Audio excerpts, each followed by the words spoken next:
श्रीमन्नारायण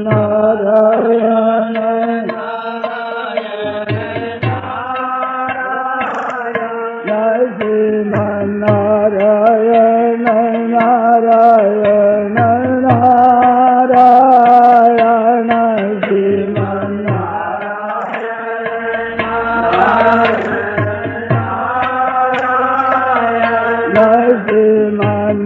श्रीमन्नारायण नारायण नारायण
श्रीमन्नारायण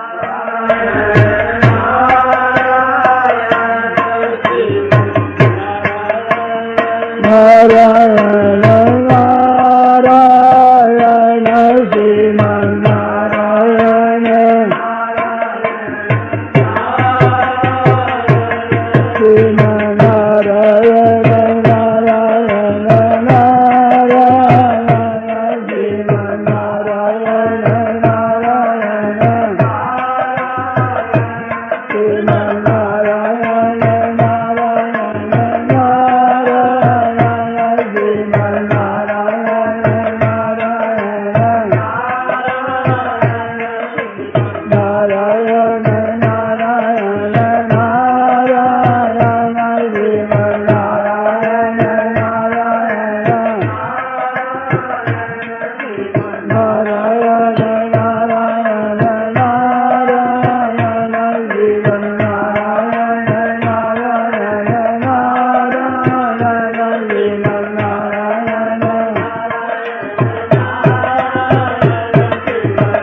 पराकृत नमद बंधम परम ब्रह्म नराकृति सौंदर्य सार सर्वस्वं वंदे नंदात्मजन्म प्रपन्न पारिजाताय स्तोत्रवेत्रैकपाणये ज्ञानमुद्राय कृष्णाय गीतामृतदुहे नमः।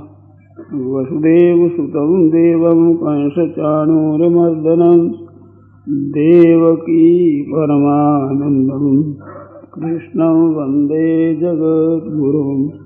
वंशी विभूषितकरान्नवनीरदाभात् पीताम्बरारुणबिम्बफलाधरोष्ठात् पूर्णेन्दुसुन्दरमुखादरविन्दनेत्रात् कृष्णात् परं किमपि तत्त्वमहं न जाने।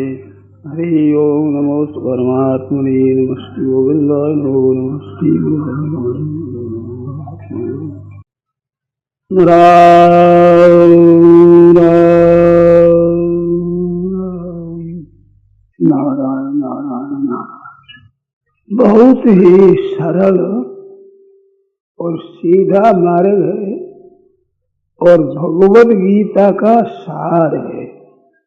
भगवान ने कहा मैंने गुह्य से गुह्यतर कह दिया, अब तेरी जैसे मर्जी हो वैसे करो। इस पर अर्जुन उदास हो गए। तब भगवान ने कहा सर्व गुह्यतमं भूय सुनो मे परमं वच। अब सबसे अत्यंत गोपनीय बात मैं कहता हूँ। गोपनीय बात होती है हरेक के सामने नहीं कही जाती, वो विशेष विश्वास पात्र होता है उसको कही जाती है।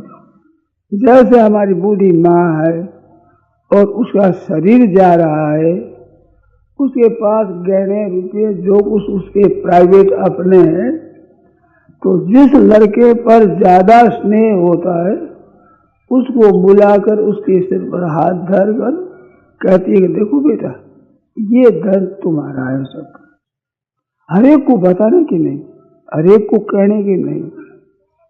ऐसे भगवान ने अर्जुन से कहा सर्वगुह्यतम, संपूर्ण जितने उपदेश संपूर्ण प्रदेशों में अत्यंत गोपनीय बात कहता। ये सर्वगुह्यतम पद एक बार ही आता है, पहले ही आया। राज विद्या राजगुह्यम गुह्यतमम शब्द आए हैं और सर्वगुह्यतम पद यहाँ ही आया। आज अब विचार अभी क्या कहे तो मन में आई गीता की सार बात सुना। बहुत सरल है, बहुत सुगम है, परंतु साथ साथ बहुत ही कठिन है। कठिन किनके लिए है? जो अपने में बुद्धिमानी का अभिमान रखते हैं, अपने में अच्छाई का अभिमान रखते हैं, बल का अभिमान रखते हैं, विद्या का अभिमान रखते हैं, वर्ण धर्म आश्रम आदि पैदा उसका अभिमान रखते हैं, अपने में कुछ अभिमान रखते हैं, योग्यता मानते हैं, उनके लिए शरणागति कठिन होती है। और अपने में कुछ नहीं दिखता, अपने में कोई योग्यता आदि कुछ नहीं दिखता, वो शरणागति के असली पात्र होते हैं। उनके लिए ऐसी शरणागति सुगम साधन हो, बढ़िया साधन है। जैसे किसी को नींद आती हो और सैया मिल जाए तो नींद लेने के लिए उद्योग करना नहीं पड़ता, कोई परिश्रम करना नहीं पड़ता। तो भाई ऐसे ऐसे परिश्रम करे तब रात नींद आवेगी, कुछ उद्योग नहीं, आप से आप नींद आ जाती। ऐसे जब कोई सहारा नहीं रहता, किसी का अवलंबन नहीं रहता और अपने को अनाथ अनुभव करता है कि मेरा संसार में कोई नहीं, संसार साथी सब स्वार्थ के हैं, ये पक्के विरोधी परमार्थ के। संसार के जितने स्वार्थ, जितने अपने संबंधी कुटुंबी है, अपना अपना मतलब सिद्ध करने वाले हैं। छोटे से छोटा बालक भी अपनी मनचाही करना चाहता है, बड़े से बड़े आदमी भी अपनी मनचाही करना और करवाना चाहते हैं, पर अपने को दूसरे के शरण होना देना नहीं चाहते। अपने में अभिमान है, जानने का, समझना किसी न किसी बात का। परंतु जो निर्भिमान है, बोलो न जानू को ये अल्प बुद्धि मन बेगते, पर नहीं जाके हरि हो या तो मैं जानू सदा। जिसके कोई नहीं होता है वो केवल भगवान की तरफ जाता है, तो कोई हमारा नहीं है। अरे सच्ची बात है, ये जितने साथी है, आपके पास बल है, विद्या है, बुद्धि है, योग्यता है, धन है, अधिकार है, पद है, इसके कारण आपकी गर्ज करते हैं, आपके पास रहते हैं। परंतु आपके पास ये कुछ नहीं रहेगा तो कोई पूछेगा तक नहीं। तो वे आपके ग्राहक नहीं है, आपके पास में योग्यता, पदाधिकार आदि है, इससे आपकी गर्ज करते, आपके साथ रहते हैं। आपका वास्तव में कोई नहीं। उमा राम सम हेतु जग माही, गुरु पितु मातु बंधु को नहीं। भाइयों बहनों, मैं जो बात कह रहा हूं गीता की सार बात कह रहा हूं, उस पर आप ध्यान दें।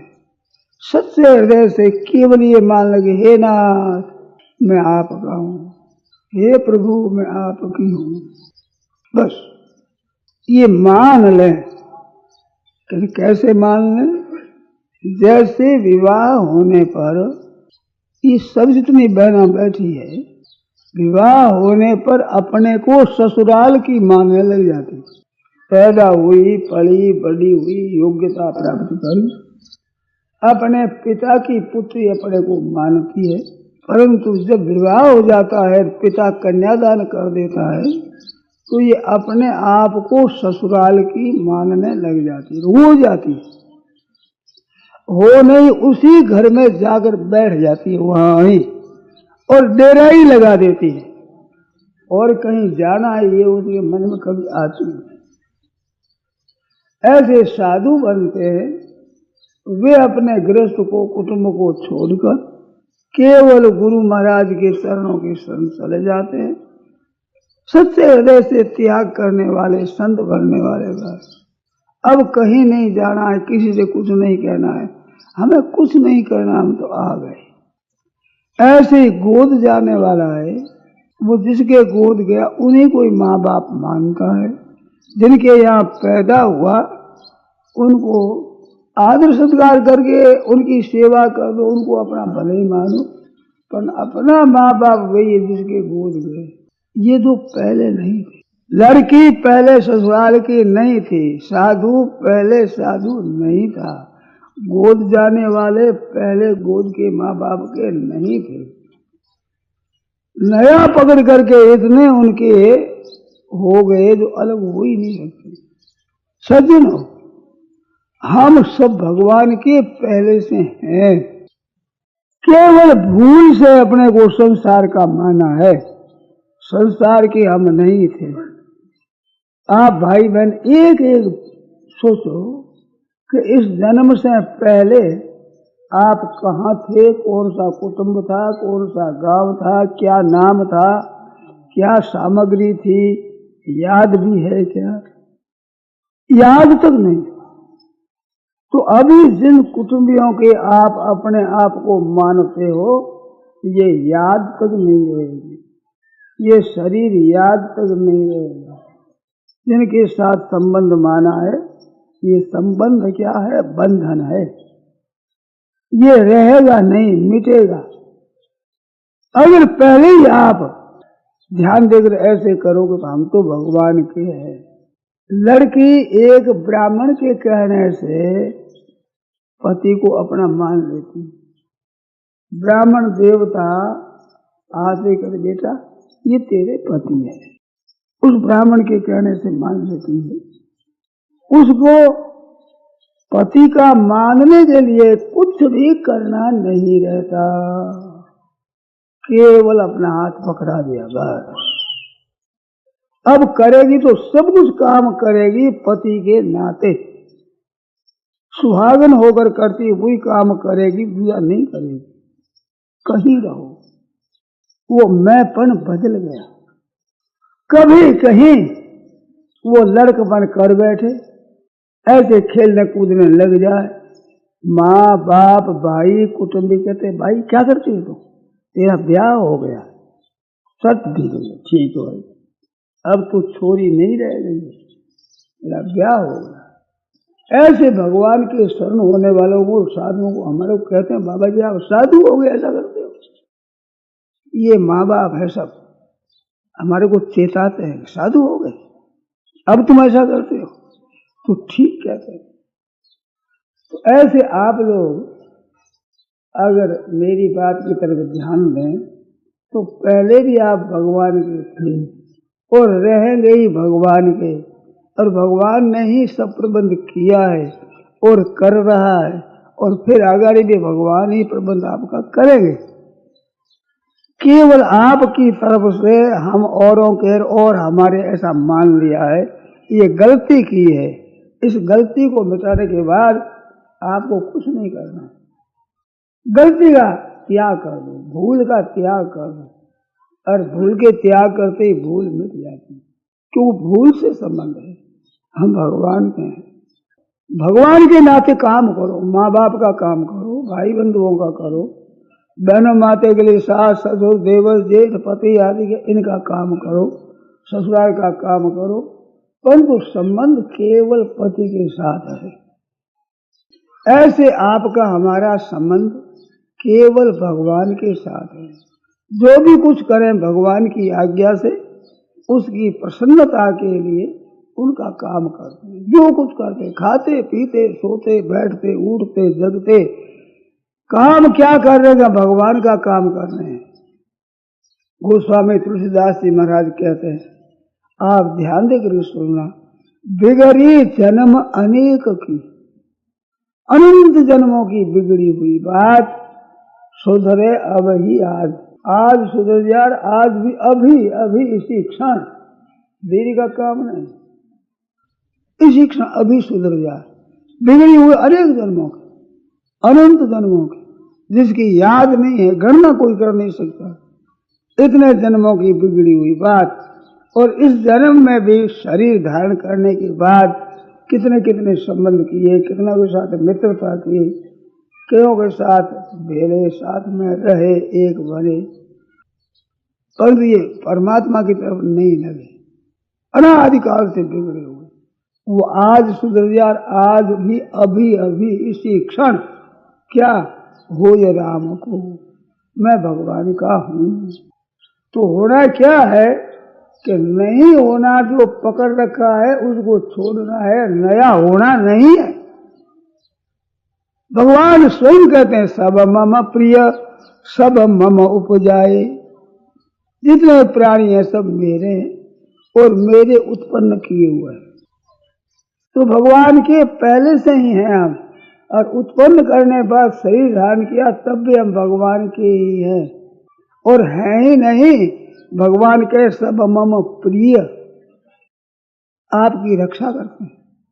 बड़ी बड़ी आफत में, संकट में भगवान रक्षा करते हैं, और वो जनाते ही नहीं कि मैं रक्षा करता हूँ, ऐसा जनाते ही नहीं, और रक्षा करते हैं।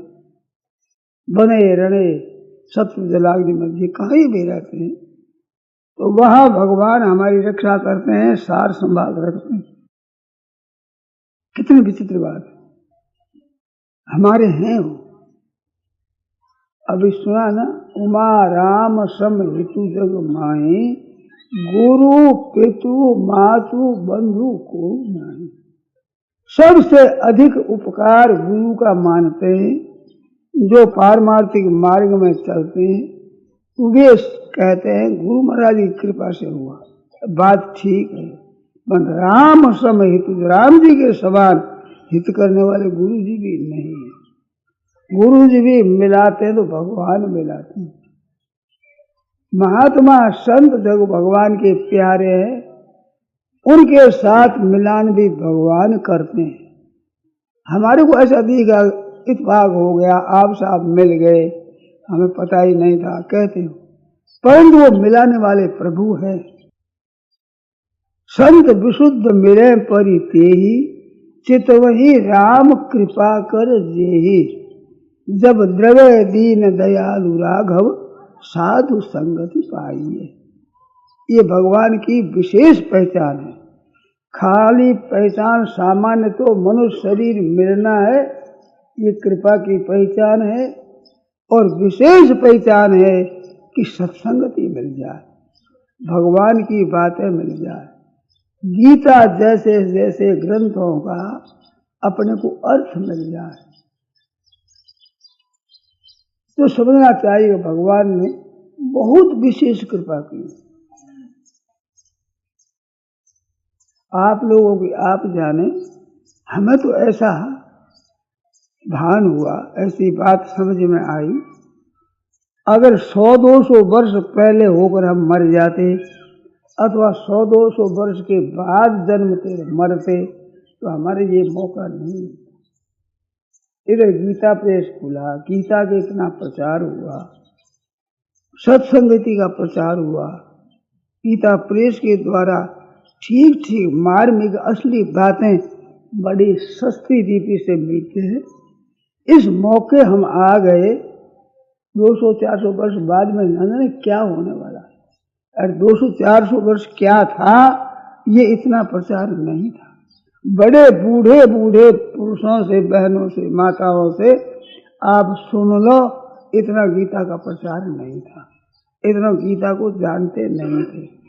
आज इस गीता का इतना प्रचार है, हमारे मौके में, हमारे जन्म के समय हो गया, ये बहुत विलक्षण बात है। इस मौके हमारा जन्म हो गया, और जन्म भी करोड़ों का, अरबों का हुआ है, परंतु ऐसे मौके में भी जानते नहीं, गीता प्रेस को जानते नहीं, कल्याण को जानते नहीं, गीता जानते नहीं। जो वास्तव सनातन धर्मी है ऐसे हिंदू भी जानते नहीं है। मेरे काम पड़ा है, मैंने पूछा है, उनको पता ही नहीं, इतने अंधेरे में है। और हमारे पर कितनी विलक्षण कृपा हो गई भगवान की, जो हमारे परिचय हो गया। सनातन धर्म में बहुत पुस्तकें हैं, हजारों लाखों पुस्तकें हैं। उन पुस्तकों को टटोल कर ठीक परीक्षा करके हम निकालें तो कितने वर्ष लग जाए। घी है वो कितना मुश्किल से आता है, दूध दूते हैं, ओटाते हैं, जमाते हैं, बिलोते हैं, मक्खन निकलता है, फिर घी मिलता है। ऐसे सब शास्त्रों का आलोचन करके ठीक तरह से देखे तो जल्दी गीता का परिचय नहीं मिलता, और हमारे को मिल रहा है। उसका भी मक्खन निकाला हुआ ठीक तरह से तत्व वेचनी गीता लिखी है, कितनी विलक्षण गीता। उस गीता के भाव तत्व चिंतामणि में, परमार्थ पत्रावली में आप देखो तो बड़े विलक्षण भाव हमें मिले हैं। मैंने पढ़ा है, देखा है, विचित्र भाव मिले हमें।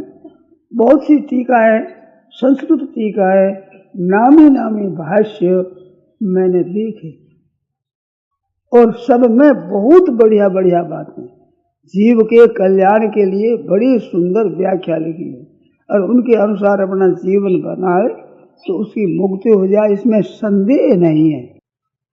जो आचार्य चरणों ने, श्री रामानुजाचार्य, श्री वल्लभाचार्य, विष्णु स्वामी आदि आदि जितने जितने आचार्य हुए हैं, उनके भाष्य है, सब कल्याण करने वाले हैं, इसमें कोई संदेह नहीं है।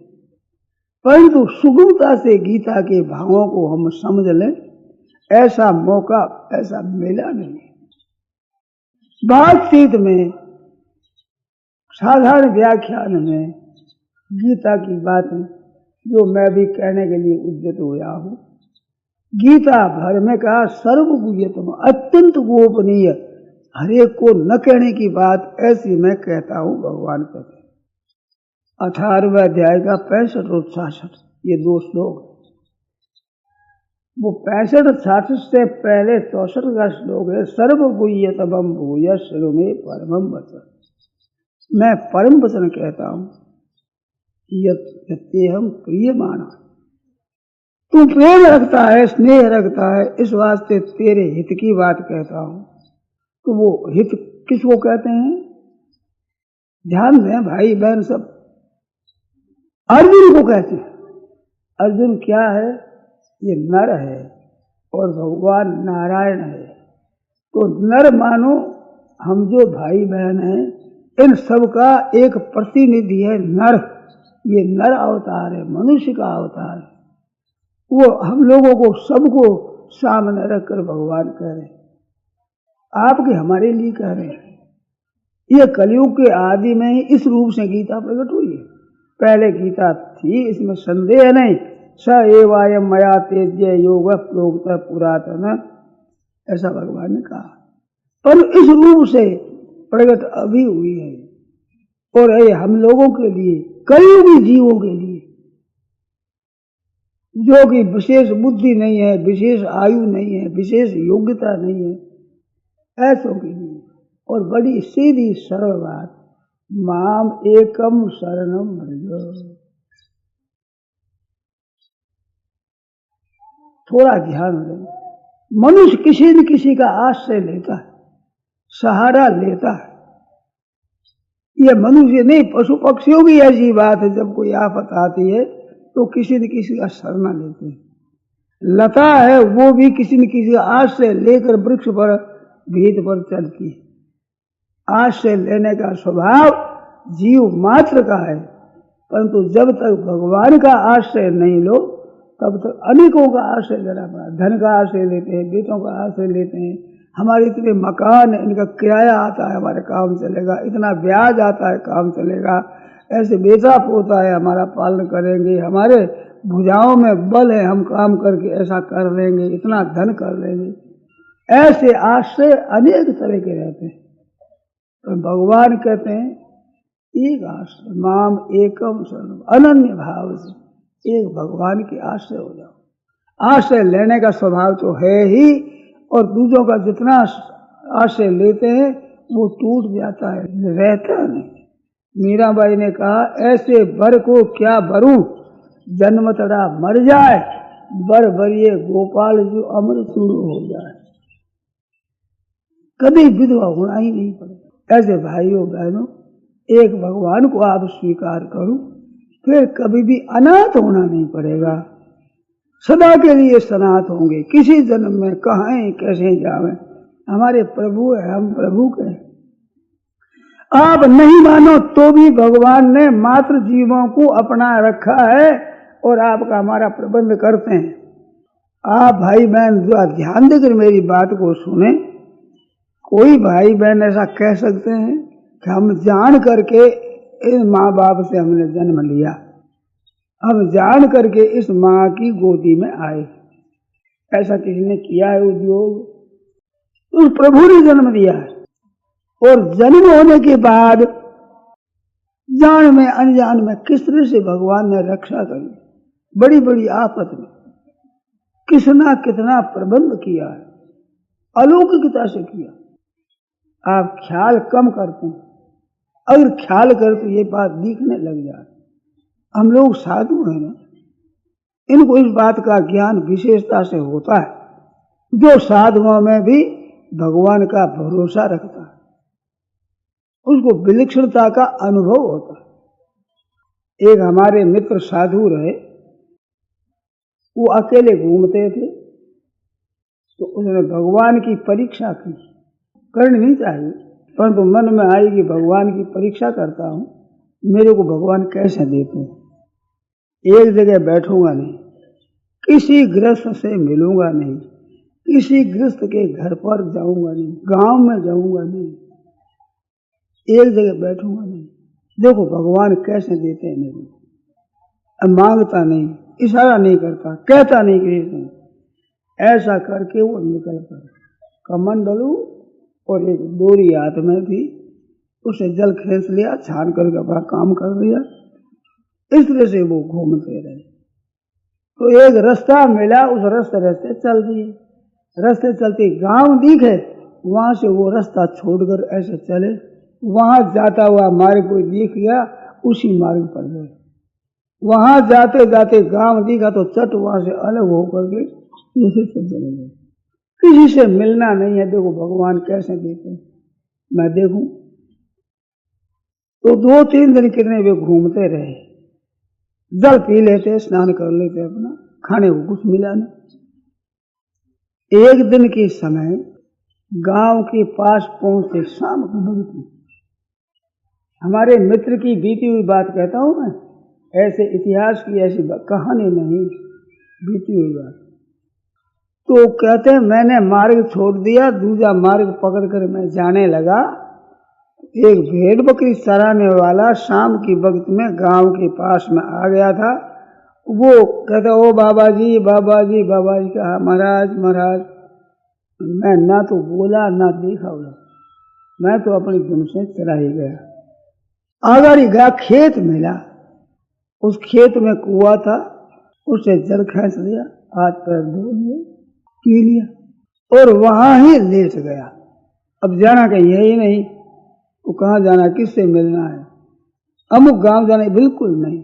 चल गया, मार्ग आया उसी में चल गया, वहां सोता था।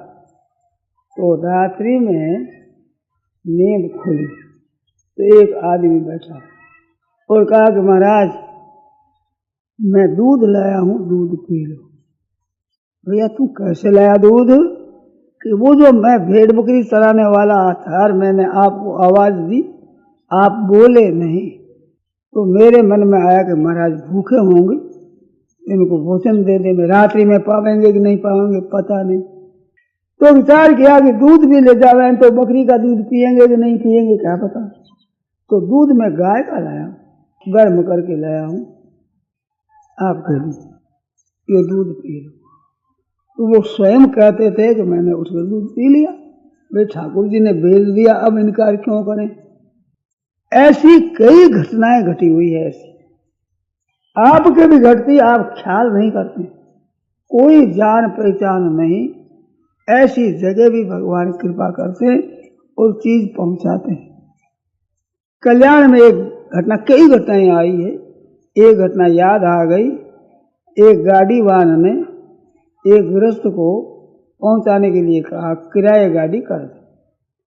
अगर ये शाम की वक्त में एक नदी किनारे पहुंचे तो मार्ग छोड़ करके वो कहा कि मैं बैलों को पानी पिला लूं, फिर अपने चलेंगे। ऐसे ले गया, वहां ले जाकर उसने किया कि अब इनको मार देना है, धन सब लूट लेना है। ऐसा गाड़ीवान ने विचार कर लिया। विचार किया तो क्या देखता है कि एक सांप आया। सांप आकर के उन दोनों को पैरों को बीच में आटा देकर जकड़ लिया, पैर बांध लिए और ऐसे सामने फण करके ऐसे ऐसे काटा नहीं, पर काटने की ऐसी धुन सामने की। अब बड़ी मुश्किल होगी, भयभीत हो गया, पैर बांध दिए मेरे और काटने को लगा। तो विचार आया कि भाई क्यों ऐसा होता है। तो विचार छोड़ दिया कि तैने जो इस मुसाफिर को मारने का निश्चय किया, तो कहा कि देवता अब मैं नहीं मारूंगा, इनको अपने गांव पहुंचा दूंगा। वो सब छोड़ करके चला गया साहब। ये बीती हुई घटना, ऐसी अनेक घटनाएं हैं, विचित्र विचित्र घटनाएं हैं, मनुष्यों के जीवन में घटी हुई घटनाएं। संत महात्माओं ने ऐसे देखा है, अनुभव किया है, विचित्र तरह से किया। ऐसी ऐसी घटनाएं भगवान करते। तो जन्म भी हमारे कहने से भगवान ने नहीं दिया, और जन्मने के बाद हमारे कहे सुने बिना प्रबंध भगवान करते हैं। आपका हमारा जन्म हुआ, उस समय में अगर माँ रक्षा नहीं करती क्या दशा होती, क्या कुछ कर सकते थे। छोटा बालक है, मक्खियां नाक में चल जाती है, आंखों में बैठ जाती, काटती है, उड़ा नहीं सकते थे। अपने हाथ से मक्खी को भी उड़ा ले ये ताकत नहीं। उस समय में माँ ने पालन किया, तो माँ में कौन पालन करने वाला, वही परमात्मा, वही उसमें है। इस वास्ते पढ़ाकर विद्यार्थी को उपनिषदों में कहते हैं मातृदेवो भव। तो माँ को साक्षात परमात्मा का स्वरूप समझो, पिता को परमात्मा का स्वरूप समझो, अध्यापक को परमात्मा का स्वरूप समझो और अतिथि को परमात्मा का स्वरूप समझो, ऐसी शिक्षा देते। सबसे पहले माँ का नाम लेते, तो माँ के भीतर भी मोहपूर्वक दया हो, वो भी दया शुद्ध नहीं, मोहपूर्वक उसने पालन किया, वो पालन भी भगवान ने करवाया हो।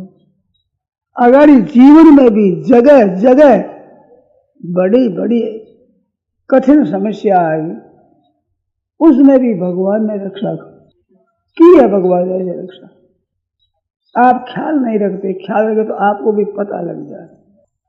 हमारे तो ऐसी बीती हुई बात है, कोई साथी नहीं, कोई रक्षा करने वाला नहीं। एक बार की बात बताऊं आपको, जोधपुर में मैं था, व्याख्यान देना मेरा काम है, बहुत वर्षों से बोल देना, सुना देना, और कुछ नहीं, रोटी भूख लगे तो रोटी खा लेना और सुनाना। तो वहाँ दस्ते लगने लग गई, बहुत दस्त लगे, घबरा गया, शरीर निर्बल हो गया। तो वहां से कलकत्ते जाने का तार आ गया। तो मैं कलकत्ता के लिए रवाना हुआ। उनसे कहा भैया मेरे को गाड़ी में बैठा दे। तुम्हारा शरीर ऐसे है, कैसे बैठा दें? तो भैया हमें जाना है, हमें तो जाना ही है, चाहे सो। हमारे साथ एक सज्जन थे बीकानेर के, रतनलाल रठ, वे ले जाकर मेरे को गाड़ी में चला देते हैं। एक ऐसी मटकी, छोटी सी मिट्टी की, उसमें गिलो करके दही रख दिया कि भूख लगे तब ये दही आप ले लेना। रख दिया मेरे सामने, बैठ गया गाड़ी। चलते चलते कानपुर में सुबह हुआ तो नीचे उतरा, शौच गया, शौच जा करके स्नान करने लगा, इतने में गाड़ी चल दी। तो गाड़ी क्या चल दी, ये बीती बात कहता हूँ, मेरे पास बीती। गाड़ी का एक डिब्बा पीछे से कट करके चलने लगा, वो साइड में छोड़ने के लिए जा रहा, मैं समझे गाड़ी चढ़ गया, गाड़ी चल रही, उसमें मैं चढ़ गया। वो दूर जाकर वहां छोड़ दिया, देखिए तो पीछे गाड़ी है नहीं, एक डिब्बा वहां छोड़ दिया। वहां से मैं चला तो शरीर निर्बल, और आगाड़ी गाड़ी तक पहुंचा तो गाड़ी चल दी। तो मैं कुछ दौड़ने लगा तो बाबा गाड़ी पकड़ में आएगी, उसको पकड़ लोगे, क्यों भागते हो? शरीर में शक्ति नहीं, फिर भी भाग गया तो गाड़ी चलेगी। गाड़ी में मेरे पुस्तकें, मेरा कपड़ा और टिकट उसी में रह गया। मैं अकेला ही रह गया साहब। देखा भाई गाड़ी चली गई, अब शांति से अपने बैठे पाठ करो, स्नान कर लिया, अपना पाठ पूजन कर लिया। कुछ देर के बाद एक जनता आई गाड़ी, उसमें मैं चढ़ बैठ गया। वहां जगह मिल गई अच्छी, उस जगह बैठ गया। अलीगढ़ आया, अलीगढ़ आया, एक मेरे सामने भाई बैठा था, उसने 1 रुपया निकाला कि ये आपने। भैया तुम जानते हो? मैं जानता हूँ, चित्रकूट में आपने व्याख्यान दिया था, तब मैंने व्याख्यान सुना था, तो आप ये ले लो रुपया। मैं भैया मैं रुपया नहीं लेता हूँ, लेना नहीं है। तो क्या है, क्या लोगे आप? साग पूरी ला देना, मेरा पेट ठीक नहीं है, मेरे नहीं लेना है। और पीछे पड़ा तो मैंने कहा भाई तुम्हारा ऐसा ही मन है तो केला दे दो, पेट में खराबी हो तो केला खा लो, ठीक है। केला खाकर उसने दे दिया। अब हमारे साथ में दही रखा हुआ, सब कुछ था, वो तो गया गाड़ी में। अब उसको किसने कहा बताओ? तो केला ला करके मैंने केला पा लिया, वहीं सोता रहा। मुगल सराय पहुंचा तो उस गाड़ी में से वो एक परिवार उतरा, मेरी पुस्तकें, मेरा कपड़ा, मेरा टिकट सब लेकर उतर गए और कहा कि महाराज हम तो आपकी प्रतीक्षा ही करते रहे, आए नहीं। मैंने कहा भैया गाड़ी चल दी, मैं चढ़ नहीं सका, क्योंकि हम तो जाएंगे बनारस और आप इसी गाड़ी में चले जाओ। तो मैं फिर उस जनता में बैठ गया। अब महाराज पुस्तकें में मिल गई, कपड़ा मिल गया, और उन्होंने कहा कि लो भोजन कर लो। तो कुछ पथ्य उन्होंने दे दिया, वो ले लिया और रवाना हो गया। कलकत्ता पहुंच गए। कलकत्ता के लोग आए उसी गाड़ी में सामने, तो उस गाड़ी में पहुंचे ही नहीं। वहां उतरा तो क्या भाई कोई गाड़ी चूक गई होगा, तो दूसरी गाड़ी पर भी कोई भाई आ गए, ले गया, मैं कलकत्ता पहुंच गया। आप जरा विचार करो, ये खाने पीने का प्रबंध किसने किया, वहां जाने का प्रबंध किसने किया? सब चीज वस्तु टिकट सहित लाकर मेरे को दे दिया गया। उस गाड़ी में बैठे ऐसी एक बार नहीं कई बारों की ऐसी घटना घटी है, तो वो रक्षा करते। हम नहीं पहचानते, जानते नहीं, ऐसे आदमी रक्षा करते, ऐसे भी कहते।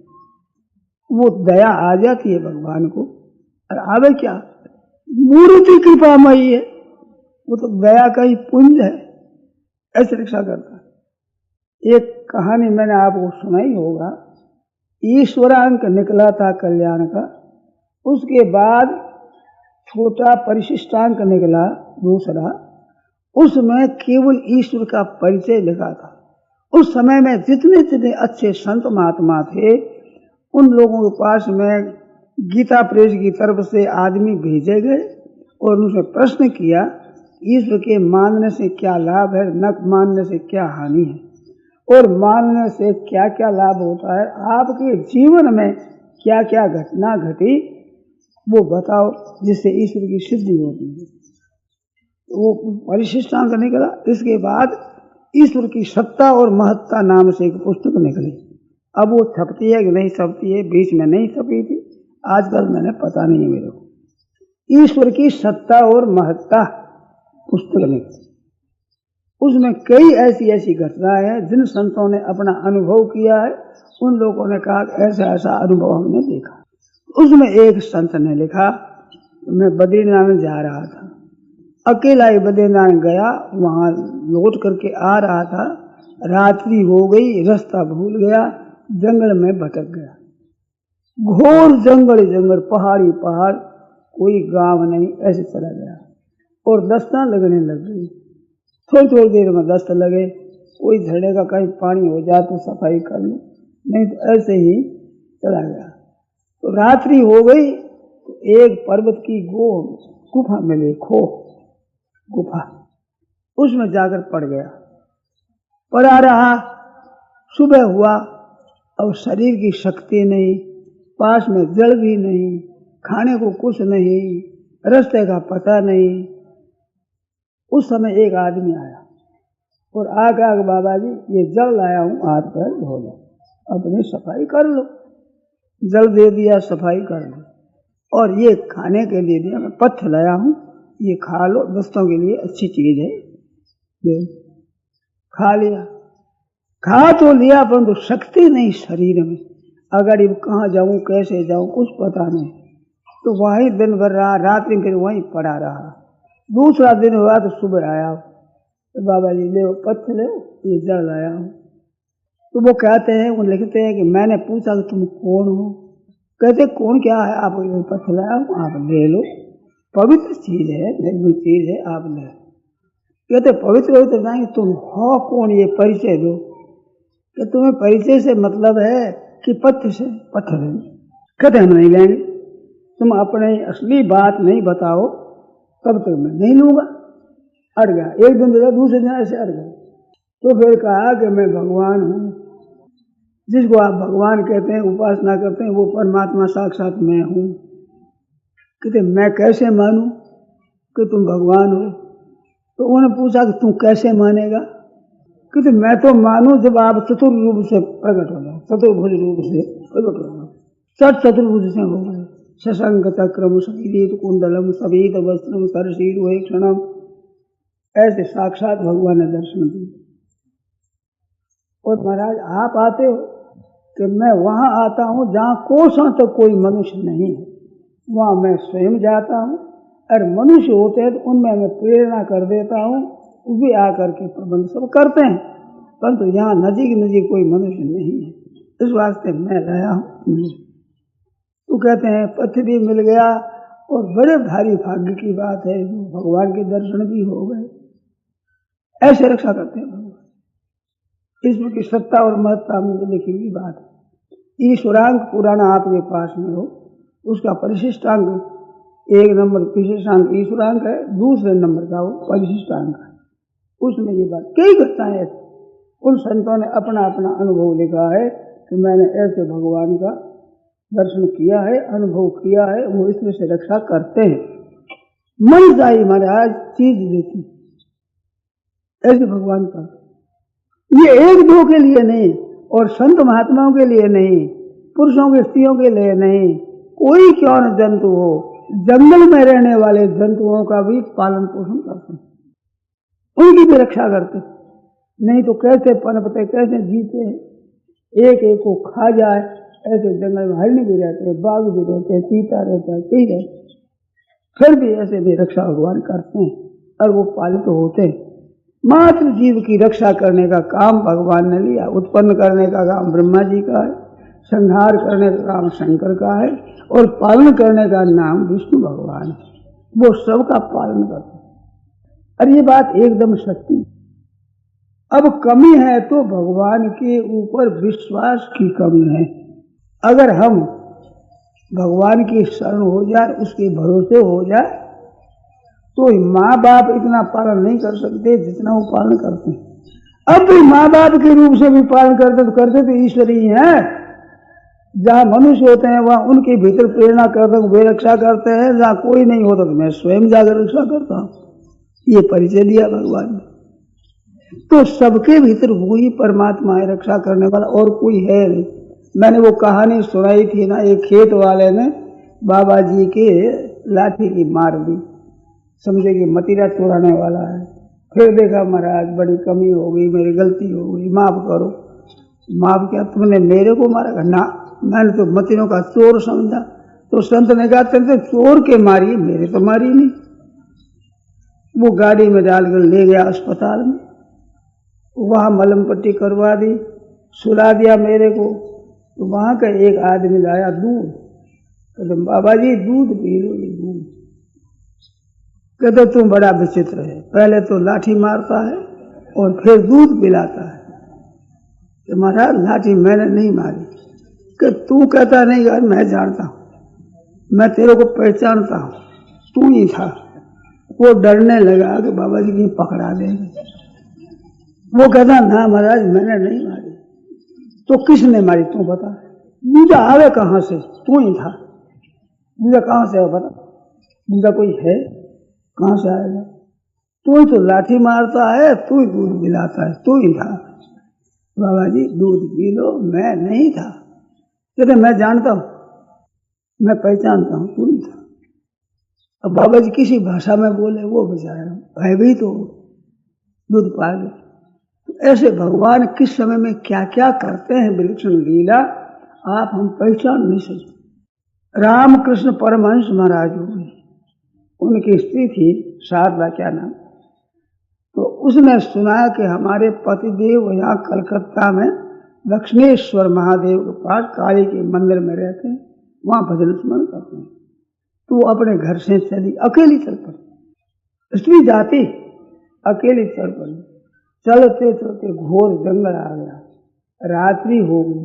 उस जंगल में बड़े बड़े डाकू रहते थे, कोई रास्ते जाते दिन में दारे लूट लेते थे। उस जंगल में वो चोरों का सरदार वो आया सामने और देखा कि इनका गहना कपड़ा सब लूट लेना है। तो वो शारदा, पिताजी पधारो, कैसे आए आप? वो पिताजी कहने में न जाने क्या जादू था, उसने अपनी बेटी मानी, अपनी कन्या मानी।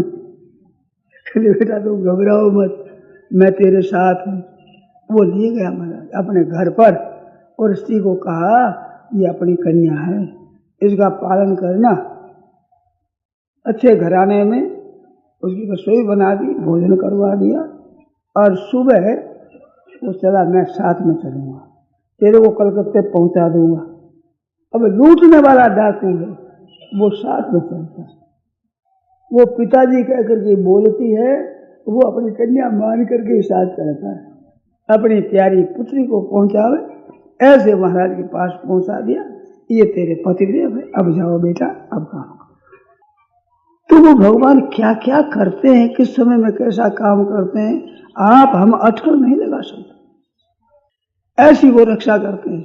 अपना काम केवल उस पर विश्वास भरोसा करना।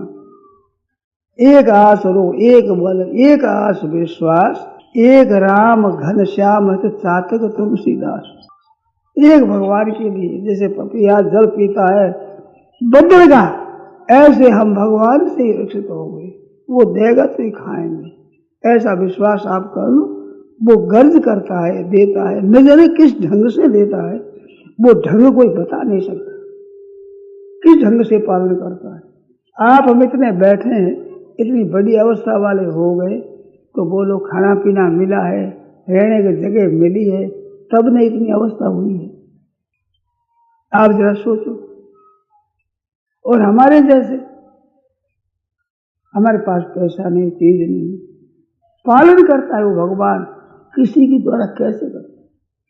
मोटरों में चलते हैं, हवाई जहाज में चलते हैं, रेलगाड़ी में चलते हैं, रहते वहां मकान मिलता है, पुस्तकें मिलती है, कपड़ा मिलता है। आप कहते हो कि हम देते हैं, बात सच्ची, आप देते हैं, हमारे को मिलता है, परंतु आपके भी भीतर कोई शक्ति है महान दयालु, उसी के प्रेरणा से आपको भी दया आ जाती। ये बहनों माताएं बैठी है ना, इनको बड़ी दया आती, खिलाने की इनके मन में आती। एक बाबा जी मिले थे, वो कह रहे थे, मैं बैठा था एक नदी किनारे और मन में बड़ी उथल पुथल हो रही थी, क्या करें कैसे करें, ऐसी बात हो रही। एक माता जी पहुंची कि बाबा जी केला खाओगे? केला लाई हूं, केला। कहते मैया क्या केला खाओ है, हमारे मन में बड़ी अशांति हो रही है, उथल पुथल हो रही, क्या केला खाओ है, हमारा तो मन राजी नहीं, भीतर में बड़ी व्याकुलता है। बाबा जी व्याकुलता इस बात को छोड़ दो, मन में क्यों पकड़ी हो, छोड़ दो, लो ये केला खा। महाराज केला दे गई, उपदेश भी दे गई। अरे मन की बात छोड़ी तो शांति हो गई, बात पकड़ी हो छोड़ दो, क्यों करते हो। ऐसी रक्षा करते रविन्द्रनाथ महाराज। बोलो, खाने को भी दे दे, उपदेश भी दे दे, रक्षा भी कर दे। ऐसे परमात्मा के रहते हुए भाइयों बहनों, एक प्रार्थना करता हूं। अब सुबह का समय तो आज का तो आज ही है, कल एल सुबह में होगा, भाई बहन सब पधारे। अब वो सत्संग रहा है, आज अगर क्या कहूं तो मन में आई अपने शरणागति की बात कहूं। तो गीता में इसको शरणागति को मुख्य माना है। अर्जुन को भी उपदेश सुना है, अर्जुन को भी सुनाया है, तो वहां साधिमान त्वाम प्रपन्नम, दूसरे देखे 7वें श्लोक में अर्जुन शरण होते हैं। शरण होने पर सुनाया, अंत में शरण की बात ही कही, मेरी शरण आ जा। अर्जुन ने कहा अब करिष्ये वचनम तव, आप जो कहोगे सो ही करूंगा, बस इसके सिवाय भाई कुछ करना ही नहीं है। वही काम किया। तो ये सार चीज है भगवत गीता का। वेदों का सार उपनिषद है, उपनिषदों का सार गीता है, और गीता का सार शरणागति है। सबका निचोड़ अंत ही है। उसके शरण, हे नाथ मैं तो आपका हूं, और चिंता छोड़ दो, फिक्र छोड़ दो, काम सामने आ जाए वो तत्परता से करो। भगवान का भेजा हुआ है, भगवान की प्रसन्नता के लिए काम करना है। हमने अपने रोटी के लिए नहीं, कपड़े के लिए नहीं, जीने के लिए नहीं, भगवत आज्ञा है, मनुष्य शरीर धारण किया है, तो जो सामने शास्त्र विहित काम आ जाए वो करो, और निषिद्ध काम मत करो। भगवान ने निषेध किया, शास्त्रों ने निषेध किया, संत महात्माओं ने निषेध किया, लौकिक मर्यादा ने निषेध किया, वो नहीं करेंगे। भगवान की आज्ञा अनुसार काम करेंगे। और चिंता मत करो, चिंता छोड़ो, भगवान के भरोसे चिंता छोड़ो, वो रक्षा करता है आपसे। नल दमयंती का चरित्र आप पढ़े महाराज, ठीक पढ़े तो होश हो जाए। महाराजा नल ने अपना ब्याह किया दमयंती के साथ, बड़ी लंबी चौड़ी कथा है, उसमें एक अंश सुनाता हूं। नल अपने भाई से हार गया, जुआ में सब उसको दे दिया, ले लिया, और पुष्कल नाम भाई था छोटा, और उसने हुक्म लगा दिया कि राज्य मेरा है, इस राज्य में कोई अन्य जो नहीं ले सकता इनको, नल को, और निकाल दिया। दमयंती साथ हो गई। नल ने कहा देखो तुम्हारा कोमल शरीर है, स्त्री जाति है, मेरे साथ रह नहीं सकोगे, मैं तो सह लूंगा। वो कहते आप सह लोगे तो मैं भी सह लूंगा, पर मेरे पिताजी ने जब आपको सौंप दिया, मैं कहाँ जाऊँ बताओ।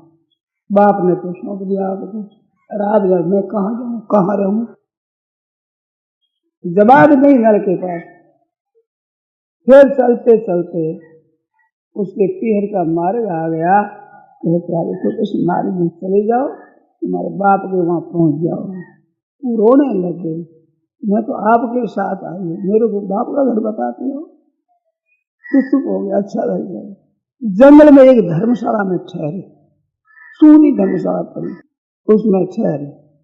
बीच में एक घटना हुई, ये कलयुग उन पर बहुत कुपित हो गया, चारों युग आए, कलयुग बहुत क्रोध किया कि देवताओं को छोड़कर इसने नल को भरा, अब इनको ठीक मजा चखाऊंगा ठीक तरह से।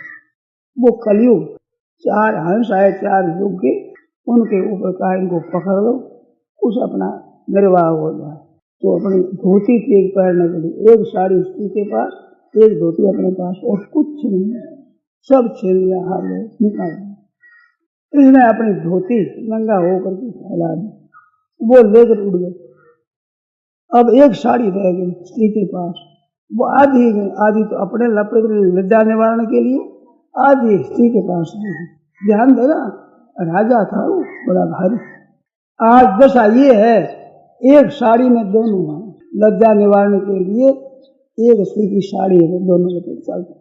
धर्मशाला में सोए, नींद आ गई, नर को नींद नहीं आई, ये कैसे निर्वाह करेगी मेरे साथ में, ऐसा विचार करके उठा और मैं चला जाऊं यहाँ से, कि पीछे क्या दशा होगी। गया है, पीछे आया है, देखा है, वो नींद में पड़ी है, एक तलवार मिल गई वहाँ धर्मशाला में, उसको खींच करके उससे वो साड़ी थी उसके टुकड़े कर दिए, आधी अपने लपेट ली, आधी उसको छूट दी और जंगल में निकल गए।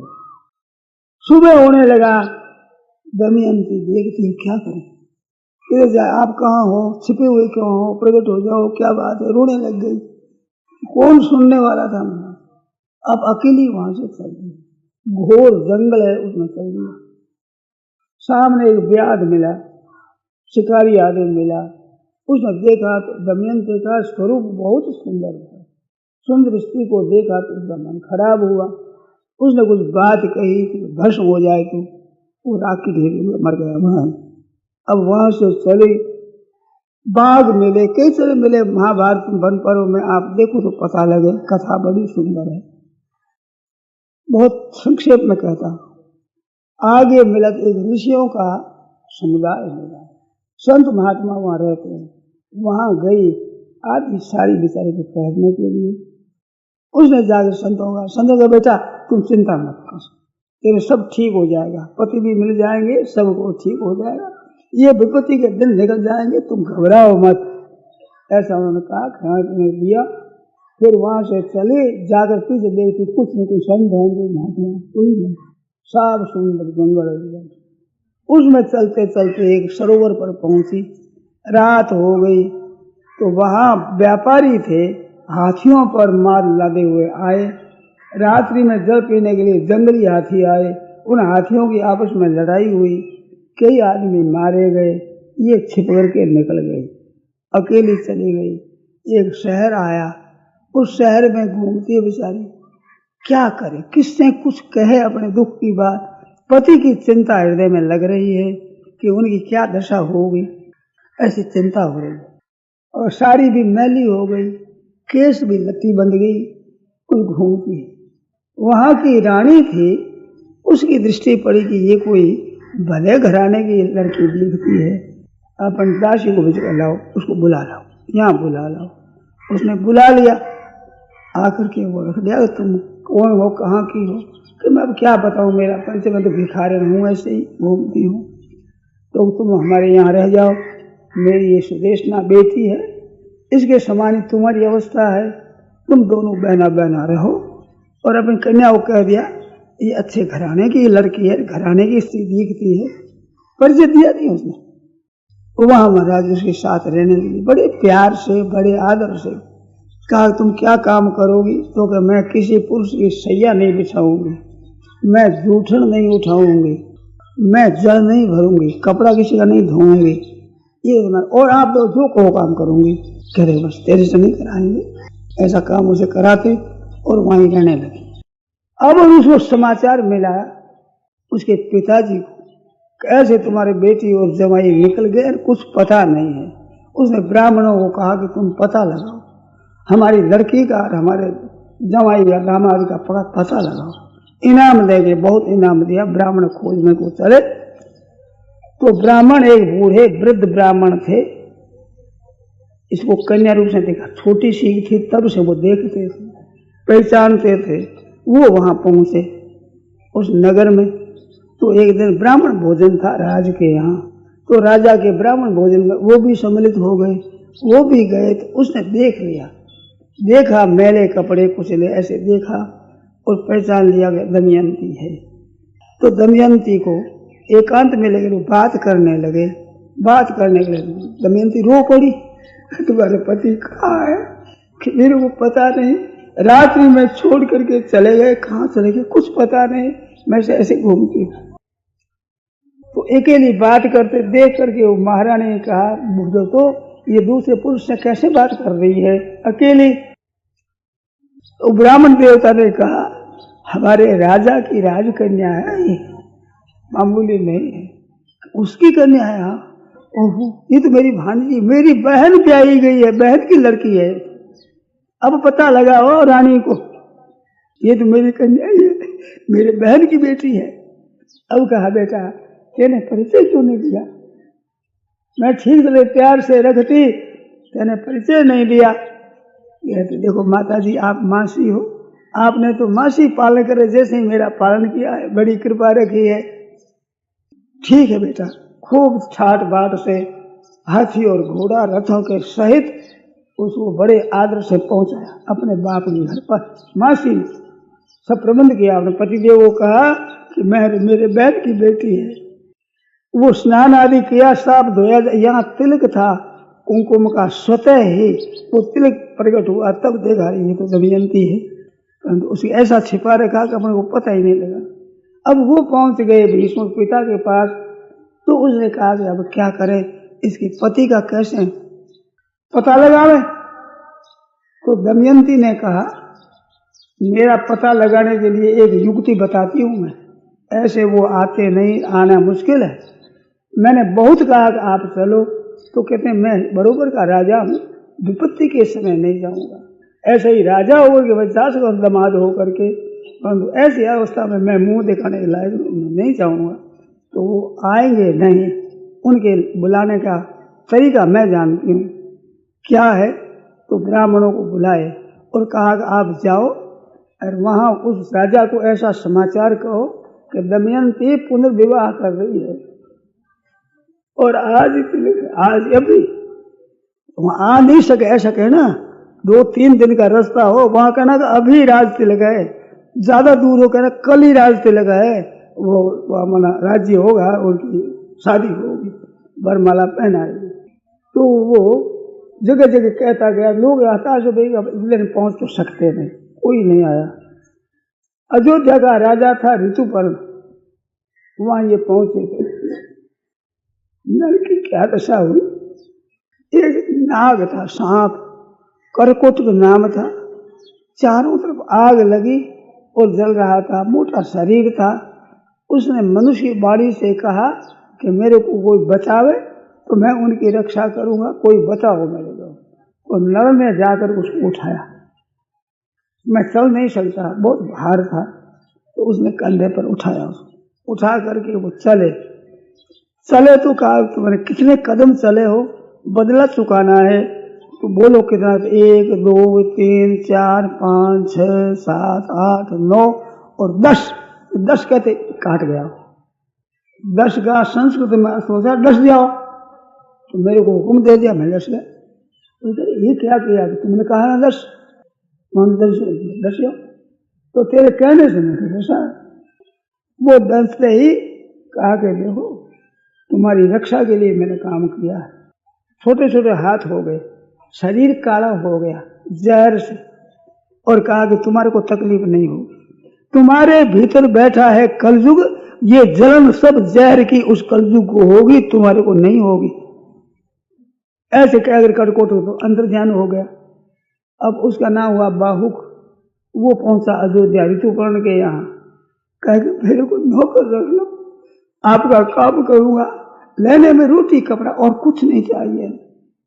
क्या जानते हो कि मैं बहुत बातें जानता हूँ, घोड़ों की विद्या जानता हूँ। तो घोड़ों पर रख दिया, सैकड़ों हजारों घोड़े, उन पर जितने अवसर थे सबके ऊपर उसको रख दिया, बाहुक को नाम है उसमें, वहां घोड़ों पर रक्षा करता है। वहां समाचार पहुंचा कि दमयंती विवाह कर रही है, कल सुबह ही लगन है उसमें। तो बड़े चिंतित हो गए, तो बाहु को कहा, बाहु ऐसा कोई है घोड़ा तुम्हारे जल्दी पहुंचा दे? हाँ हाँ, आप कहो जहाँ पहुंचा देंगे। कहते वहां जाना है, मैं दमयंती के साथ शादी करूं, मैं पहुंचा दूंगा। तो गया, घोड़ों को लाया, दुबले पतले से घोड़े, कहते ये मोटे मोटे, कि सब पहुंचाने की मेरे शर्त नहीं है, घोड़ा मैं लूंगा वो ही पहुंचाएगा आपको।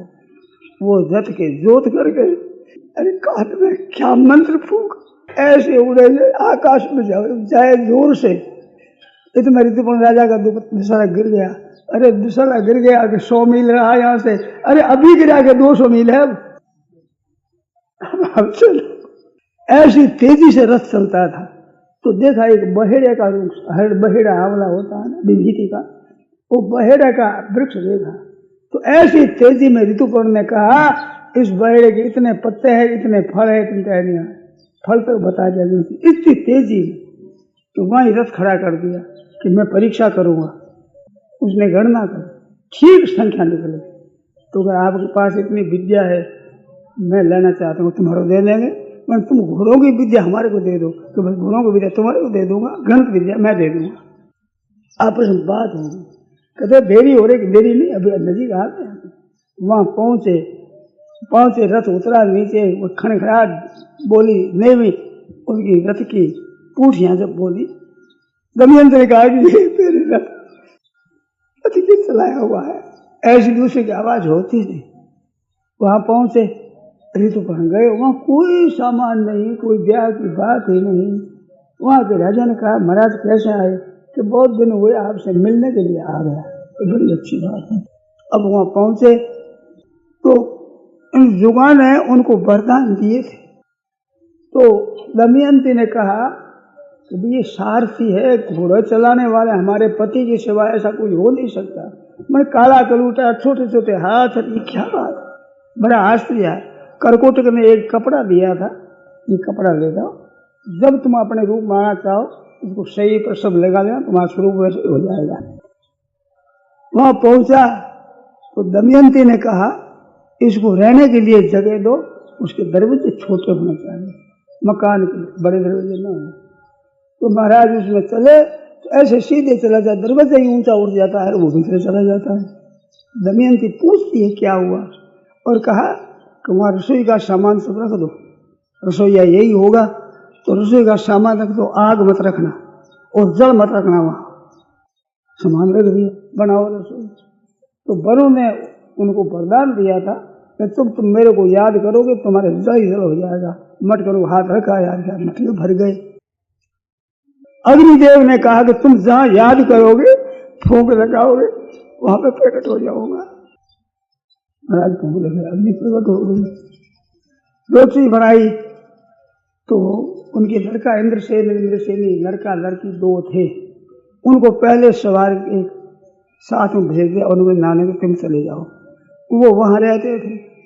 दमयंती ने दासी को साथ में देकर बच्चा बच्ची को भेजे, बच्चा बच्ची को भेजे तो वो जा करके और ऋतुपर्ण वो बाहु के पास गए, तो बाहु को ने लेकर गोदी में बैठाया। अरे आंसू टपकने लग गए। कहते लक्ष्य सब मिलते हैं, तो रूप नहीं मिलता, बात क्या? कहा कि तुम ऐसा करो, वो रोटी बनावे, वो थोड़ी रोटी का टुकड़ा ले लेना, अरे बच्चों को दे, ऐसे मांग कर ले लेना। रोटी का टुकड़ा दिया। इंद्र ने वरदान दिया था कि तुम्हारे भोजन बनाए हुए बड़ी सुगंधी विलक्षण हो जाएगी। रोटी देखे तो वैसी सुगंधी आ रही है और विलक्षण। दमयंती ने कहा कि बात क्या है? सब बातें मिलती है, बड़े बड़े वरदान की बातें मिलती है, परंतु रूप नहीं मिलता। तो अपने पिताजी से कह रहा है, पिताजी मैं इस दारू से, इस सारथी से, ये जो बाहुक है उससे मिलना चाहती हूँ। ठीक है बेटा, मिल जाओ।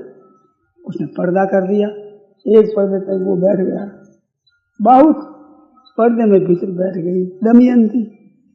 वो दमयंती कहती है कि पुरुषों का कितना हृदय कठोर होता है, देवताओं का त्याग कर जिसको भरा, उसको जंगल में सूती छोड़ करके चले गए, ऐसे हृदय होता है पुरुषों का, बड़ा कठोर होता है। वो कहने लगे कि देखो स्त्रियां होती है बड़े ऊंचे दर्जे की, जिनका बड़ा पाप है वो करती है कि दूसरा ब्याह करती है। स्त्री का कभी दूसरा ब्याह होता है? ये तो एक बार तेल चढ़ती है और वो कहती हम ब्याह करेंगे। ऐसी स्त्रियां भी होती है। ताकि बात सच्ची है। तो फिर के महाराज आपका रूप वैसा कैसे हुआ? वो कपड़ा लेकर के भरा भरा एकदम चमक उठे, तब पर्दा दूर किया, मिली चरणों में मिली, उसने हृदय लगाया, रो पड़े दोनों ही। और अपने पिताजी ने कहा महाराज आपके जवाई है, ये भावुक नहीं है। ऐसे साथ ये कितनी विपत्ति आई, उसमें रक्षा किसने की? कैसी कैसी आफत आई। स्त्री अकेली जंगल में घूमती है, महाराजा नल ऐसे घूमते। ये आता है महाभारत में कथा आई है, उसमें कथा आई है जिसमें एक श्लोक आया, कर्कोटकस्य नागस्य ऋतुपर्णस्य राजस्य दवयन्त्या नलस्य च कर्कोटकस्य नागस्य कीर्तनम कलिनाशनम। कर्कोटक का नाम ले, ऋतुपर्ण राजा का नाम ले, नल का नाम ले, दमयंती का नाम ले, तो उस पर कलयुग असुर नहीं करेगा। उस बहेड़े में कलयुग निकल कर गया कि मैं तुम्हारे सही में बहुत दुख पाया, आज छोड़ता हूँ। तो बहेड़े की छाया में कलयुग रहता है। बहेड़े की छाया में भले आदमी नहीं बैठते, उसमें कलयुग का निवास है। तो कितनी कितनी आफत में कैसे कैसे भगवान ने रक्षा करी है। आप जरा छोड़ो, ऐसे विचार सोचो जरा। भगवान की पक्षपात नहीं है, नल का दमयंती का तो रक्षण करे, आपका हमारा न करे, ऐसी बात नहीं है। वो सबके माता पिता, त्वमेव माता पिता त्वमेव कहते तो हो पर मानते नहीं। अगर मान लो तो निश्चिंत हो जाओ। त्वमेव माता पिता त्वमेव, त्वमेव बंधु सखा त्वमेव, त्वमेव विद्या द्रविणम त्वमेव, त्वमेव सर्वम मम देव देव। सब कुछ मेरे आप ही। ऐसे भगवान को समझो, काम न्याय युक्त करो, ठीक तरह से काम करो, दिखाओ मत, पर हृदय में एक विश्वास पक्का रखो। इसका नाम शरणागति है। प्रभु के चरणों के शरण हो जाओ। दमयंत्या नलस्य ऋतुपर्णस्य राजर्षि कीर्तनम कलिनाशनम। इसका कीर्तन नाम मात्र करने से कलयुग असर नहीं करता, ऐसा वरदान महाभारत में आया। तो अब आप क्या क्या बात करें, कैसे कैसी वो रक्षा करते, कितने कितने रक्षा करते हैं, जिसका कोई पार नहीं। नारायण नारायण नारायण नारायण नारायण नारायण आला हरे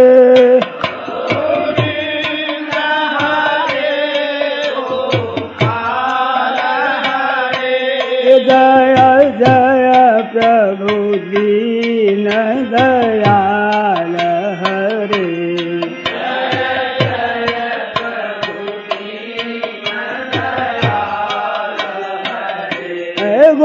गोविंद हरे गोपाल हरे, गोविंद हरे गोपाल हरे।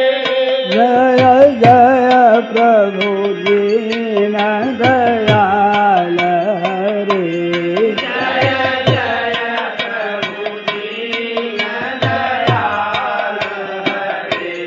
गोविंद हरे गोपाल हरे, गोविंद हरे गोपाल हरे। जय जय प्रभु दीन दयाल हरे, जय जय प्रभु दीन दयाल हरे। गोविंद हरे गोपाल हरे, गोविंद हरे गोपाल हरे। जय जय प्रभु दीन दयाल हरे, जय जय प्रभु दीन दयाल हरे। गोविंद हरे गोपाल हरे, गोविंद हरे गोपाल हरे। जय जय प्रभु दीन दयाल हरे, जय जय प्रभु दीन दयाल हरे। गोविंद